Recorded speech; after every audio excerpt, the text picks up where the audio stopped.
Many scientists and philosophers are pretty convinced there's no God and live their lives as such.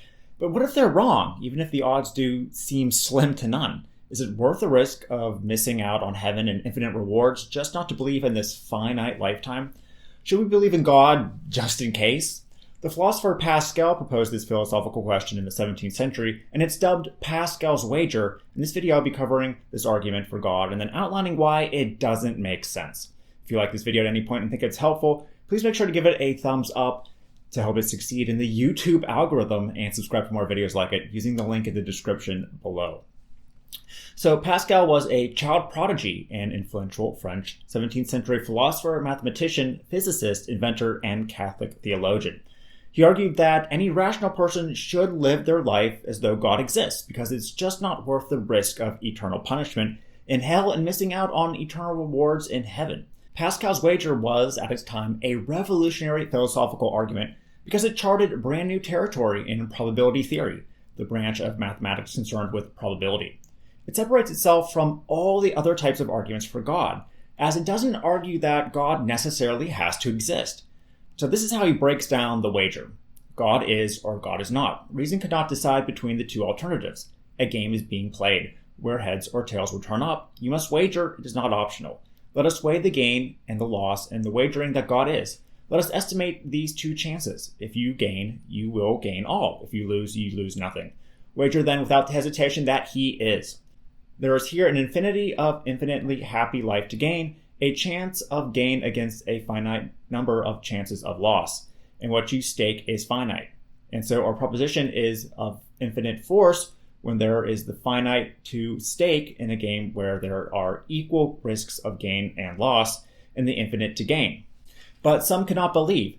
They should then at least learn your inability to believe and endeavor then to convince themselves. So here he writes that one can live one's life as if there's a God or not. It's like flipping a coin. We have no idea if it's going to come up heads or tails, but we need to be prepared for the consequences of both. We have everything to lose if we don't pick God, so any rational person will. Why is this the case?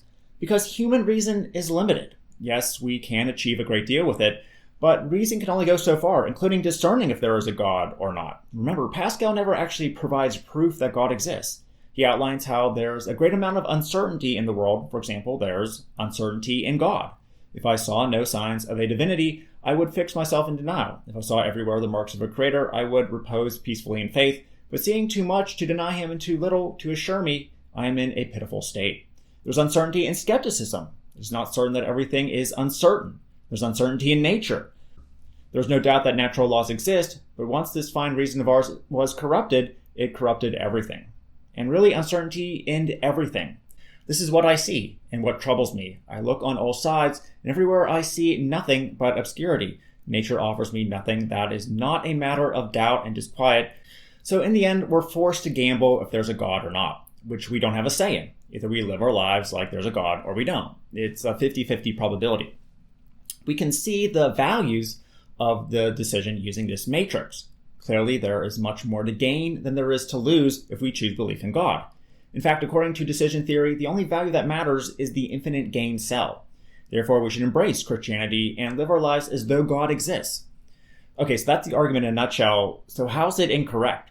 It turns out philosophers from both theist and atheist perspectives have many issues with Pascal's wager. It turns out there are more than just two possibilities, and therefore it's an invalid argument. Now, for example, there could be the Christian God in an afterlife, a different God in an afterlife, multiple gods in an afterlife, atheism with an afterlife, atheism with no afterlife. And I've already listed 5 probabilities, and one could argue that because there are theoretically infinite gods, each with different types of afterlives, there are also infinite probabilities to account for. Another issue with Pascal's wager is the loss from religion. Pascal incorrectly stated that you would lose nothing if you believed in God. However, if there is no God, which our best logical arguments seem to suggest, and you live your life believing that there is one, you greatly devalue your own life. First, you waste a lot of time donating money, going to church, teaching others about God, when you could be doing other more meaningful things in your life, such as exploring the world, meeting new people, fulfilling your personal dreams. You don't take the things you want as seriously as you could in this life because you assume that there is an even better life right around the corner. Another issue is the argument from inauthentic belief. Now, theists argue, even if you did accept Pascal's wager, that still doesn't get you into heaven. If the only reason you believe in God is that you're worried that you won't get goodies in the afterlife, that doesn't make you much of a believer deserving of the goodies. Now, for someone who was already convinced of God's existence, they shouldn't need Pascal's wager to scare them in the first place. Plus, if you honestly didn't find any proof or evidence for God, but you lived a good, benevolent life, would God send you to eternal hellfire, yet allow a false Pascal-esque believer to heaven? Both theists and atheists come to a consensus with this one.